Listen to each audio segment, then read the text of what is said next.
Assessment of firm के format की और सारे क्वेश्चंस की ऑलरेडी मैं वीडियो अपलोड कर चुका हूं, आप लोग प्लेलिस्ट चेक कर सकते हो। Illustration 3, A, B and C are partners in firm with equal shares. The PL account for the year ended 31st March 2022 is as under। तो A, B, C 3 पार्टनर है एक फर्म में equal share के साथ। हमको calculate क्या करना है? कैलकुलेट करना है एक तो बुक प्रॉफिट, दूसरा टोटल इनकम। ठीक, आगे लिखा है the firm fulfils the condition of section 184। तो ये बहुत इंपॉर्टेंट चीज है, नहीं भी दिया हो तो आप मानोगे कि फुलफिल कर रहा है, और अगर नहीं फुलफिल करता है तब एक दो चीजें चेंज हो जाती है, जो ऑलरेडी मैं इंट्रोडक्शन वीडियो में बता चुका हूं। ठीक है, दूसरी चीज यहाँ पे पार्टनर वर्किंग है कि नॉन वर्किंग है नहीं बोला है, तो आप मानोगे कि पार्टनर्स वर्किंग है। ठीक है, तो भाई अब देख लेते हैं क्या क्या नेट प्रॉफिट में ऐड होगा। तो यहाँ इंटरेस्ट ऑन कैपिटल 12% लिखा हुआ है, हमने पढ़ा है इंटरेस्ट ऑन कैपिटल 12% से अगर एक्सेस होता तो जितना एक्सेस होता बस वो डिसअलाउ मान के ऐड करते। जैसे यहाँ 14% होता तो 2% एक्सेस था तो वो ऐड करते, लेकिन यहाँ ऑलरेडी 12% है तो ये अलाउ मानोगे आप, इसका कुछ नहीं करना है। फिर देखो सैलरी, तो remuneration to partner, salary bonus commission to partner अगर पीएल अकाउंट में डेबिट है तो उसको डिसअलाउ मानते हैं और ऐड होता है। तो ये 3,60,000 रुपीज आपके नेट प्रॉफिट या नेट लॉस जो भी उसमें ऐड हो जाएगा। जैसा कि आप इस क्वेश्चन में देख रहे हो लॉस है आपका, तो नेट लॉस में आपका ये ऐड हो जाएगा। ठीक है, उसके बाद आप क्रेडिट साइड अब आ जाओ, तो यहाँ दिया हुआ है ग्रॉस प्रॉफिट, इसका कुछ नहीं करना है। फिर लिखा हुआ है लॉस, यहाँ तीनों का लॉस अलग अलग करके दे रखा है, ए का अलग, बी का अलग, सी का अलग। तो अब भाई जब हम नेट प्रॉफिट या फिर नेट लॉस लिखते हैं, जब बुक प्रॉफिट कैलकुलेट करते हैं तो ऊपर लिखते हैं हम नेट प्रॉफिट या फिर नेट लॉस, तो यहाँ नेट लॉस है तो अलग अलग आपको नहीं लिखना है। इन तीनों का जब आप, क्योंकि ये तीनों पार्टनर हैं, तो इन तीनों का जब आप लॉस ऐड कर दोगे तो फर्म का नेट लॉस आ जाएगा। तो लिखना आप नेट लॉस, फिर उसके बाद उसमें ऐड करोगे आप डिसअलाउड एक्सपेंसेस, और कोई भी डिसअलाउड इनकम नहीं है तो फिर उसके जैसा भी जो ट्रीटमेंट है वो आ जाएगा। ठीक है,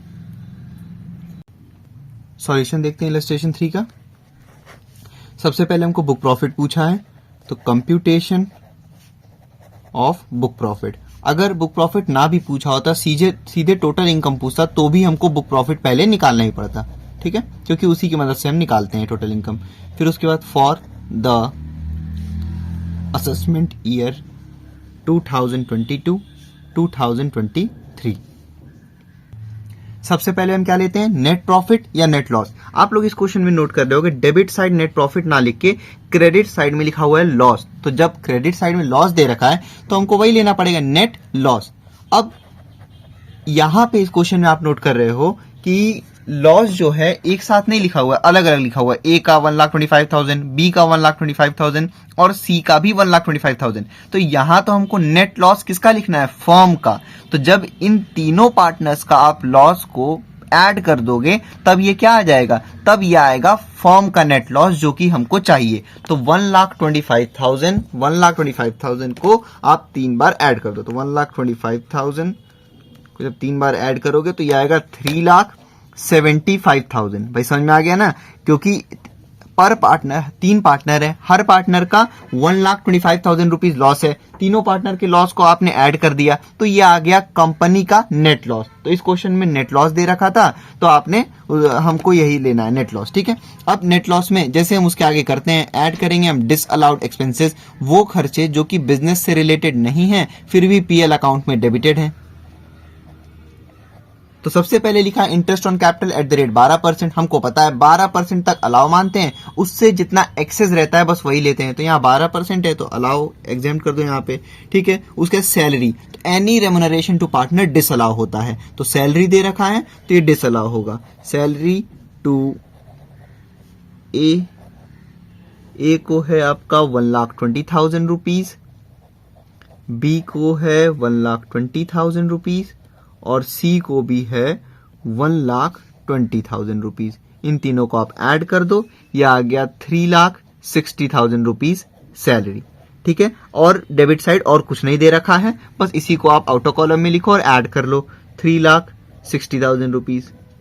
ठीक है, और हाँ एक चीज देखो, यहां मैंने गलती कर दी, ये इसको प्लस में ही छोड़ दिया, जबकि ये लॉस है ना तो ये आपको यहाँ माइनस में करना होगा। बाई चांस जैसे गलती से भी जो भूल जाता है यहाँ पे, जैसे अभी मैं इसको प्लस करने जा रहा था क्योंकि यहाँ मैं ब्रैकेट लगाना ही भूल गया था, तो आपको या तो माइनस या फिर ब्रैकेट लगा देना होगा ताकि ये पता रहे कि हाँ भाई ये लॉस में है, ये माइनस का है। ठीक है, नहीं तो गलती से ये ऐड कर लेते हैं लोग। तो अब उसके बाद प्लस माइनस माइनस, तो माइनस करना होगा, तो भाई 3,75,000 माइनस 3,60,000, आंसर आया 15,000। लेकिन साइन किसका लगेगा? बड़े वाले का। तो 3,75,000 बड़ा है और उस पर साइन लगा है माइनस का, तो आप लिख दो माइनस 15,000। अब उसके बाद हम क्या करते हैं? हम लेस करते हैं डिसअलाउड इनकम, वो इनकम जो कि बिजनेस से रिलेटेड नहीं है लेकिन पीएल अकाउंट में क्रेडिट है, लेकिन यहां पे ऐसा कोई भी इनकम नहीं है। फिर उसके बाद हम लेते हैं expenses allowed as deduction but not debited to PL account, वो भी नहीं है यहाँ पे, इसलिए यही हो जाएगा। हम क्या लिखते थे? बुक प्रॉफिट, लेकिन यहाँ क्योंकि माइनस में है तो ये हो जाएगा बुक लॉस। ठीक, उसके बाद हम कैलकुलेट करेंगे total income. Computation of total income, फिर जो भी असेसमेंट ईयर है आप वो लिख दो, फॉर द असेसमेंट ईयर 2022-2023। ठीक है, सबसे पहले हम क्या लेते हैं? Book profit. यहां बुक प्रॉफिट नहीं है, बुक लॉस है, तो आप बुक लॉस ले लो। यहां पे अमाउंट कितना है? माइनस का 15,000 रुपीज। ठीक, उसके बाद हम क्या करते हैं? डिडक्टेबल रेम्यूनरेशन टू पार्टनर को लेस करते हैं। ठीक है, तो वो कैसे आता है? Least of them. एक तो actual remuneration to working partner, ध्यान रखना सिर्फ पार्टनर नहीं, वर्किंग पार्टनर होने चाहिए यहां पे आने के लिए, और स्टैट्यूटरी लिमिट। तो actual remuneration to working partner आप देख रहे हो क्वेश्चन में सिर्फ और सिर्फ सैलरी दे रखा है, तो सैलरी रेम्यूनरेशन होता है और कहीं भी कुछ नहीं बोला है वर्किंग या नॉन वर्किंग के बारे में, तो आप मानोगे सारे पार्टनर वर्किंग पार्टनर हैं। तो इसीलिए सैलरी है 1,20,000 तीनों की, टोटल सैलरी है 3,60,000, तो ये हो जाएगा, आप यहीं लिख दो सीधे, actual remuneration to working partner में 3,60,000। उसके बाद स्टैट्यूटरी लिमिट आपको कैलकुलेट करना पड़ेगा, तो अब हम कैलकुलेट करेंगे पहले स्टैट्यूटरी लिमिट। तो वो कैसे होगा कैलकुलेट? भाई सिंपल सा फॉर्मूला है, on first 3 lakh of book profit. ये सब मैंने इंट्रोडक्शन वीडियो में समझा रखा है, आप देख सकते हो जाके वीडियो प्लेलिस्ट में। तो बुक प्रॉफिट के पहले 3 लाख का ट्रीटमेंट कैसे होगा? 1,50,000 या फिर 90% of first 3 lakh of book profit. तो आप देख रहे हो इस क्वेश्चन में बुक प्रॉफिट नहीं है, बुक लॉस है, 15,000 रुपए का उल्टा लॉस है। ठीक है, तो हम क्या करते हैं, जो पहला 3 लाख है उसका यहां पे ट्रीटमेंट करते हैं। तो यहां तो पॉजिटिव आप छोड़ दीजिए, यहां उल्टा नेगेटिव में है आंसर 15,000। तो भाई 15,000 का 90% आप निकाल लो, 15,000 का 90% 13,500, वो तो वैसे भी लेस ही आएगा भाई क्योंकि माइनस वाला है ये, और ये 1,50,000 एज इट इज हो जाएगा। भाई फिर से देखो, on first 3 lakh of book profit का ट्रीटमेंट होता है 1,50,000 या फिर 90% of first 3 lakh of book profit. तो यहां बुक प्रॉफिट नहीं है, बुक लॉस है, तो वो हमको वैसे भी पता था कि इन दोनों में से वो यही वाला लेस आएगा। ठीक है, तो भाई फिर भी हमने निकाल के यहाँ पे दिखा दिया। तो 90% ऑफ फर्स्ट 3 लाख का जब निकाला तो 13,500 माइनस का, फिर इन दोनों में से जो ग्रेटर होता है वो हम आउटर कॉलम में लेते हैं। साफ साफ हमको पता है 1,50,000 रुपीज ग्रेटर है। ठीक, उसके बाद हम क्या करते हैं? ऐड करते हैं हम जो भी बैलेंस अमाउंट है उसका 60%। तो यहां तो भाई बैलेंस क्या, ऑलरेडी केवल माइनस 15,000 था, तो वो तो ऑलरेडी यहीं यूटिलाइज हो गया, तो ये नील हो गया। आपका स्टैट्यूटरी लिमिट आ गया 1,50,000 रुपीज पॉजिटिव का। स्टैट्यूटरी लिमिट, ठीक है।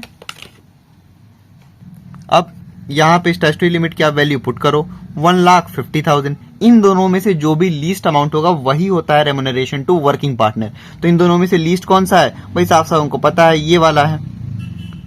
तो लीस्ट अमाउंट यहां पे आप लिखो 1,50,000 रुपीज और माइनस का साइन लगाना मत भूलना।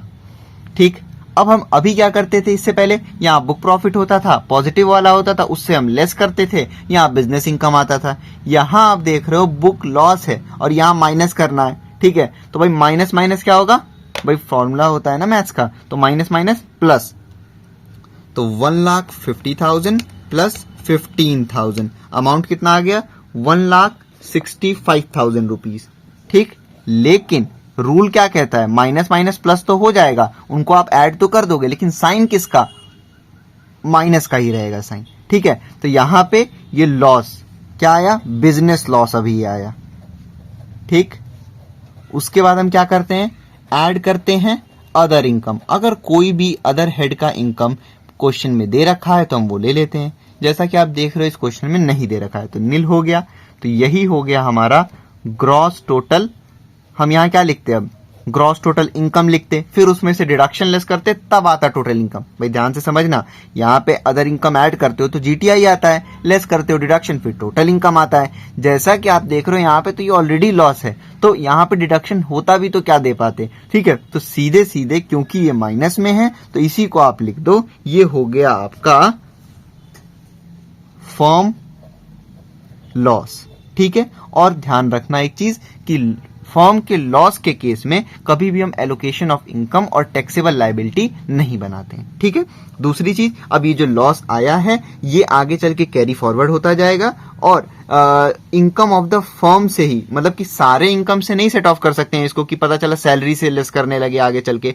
मतलब एक चीज बता रहा हूं, जैसे carry forward and set of जो चैप्टर है वो अगर आपने पढ़ा होगा तो कुछ चीजें होती है, कुछ लॉस होते हैं जो कि आगे सब्सिक्वेंट ईयर में उसको आप लेस कर सकते हो, लेकिन उस पर भी रूल है कि किससे माइनस करोगे। तो जैसा कि ये इनकम फ्रॉम फर्म का लॉस है तो इसको भी इनकम फ्रॉम बिजनेस से ही इसको सेट ऑफ करोगे आगे चल के, ठीक है।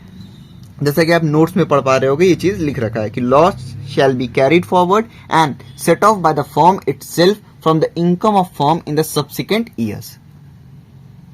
तो आपका आंसर बस यहीं पे खत्म हो गया।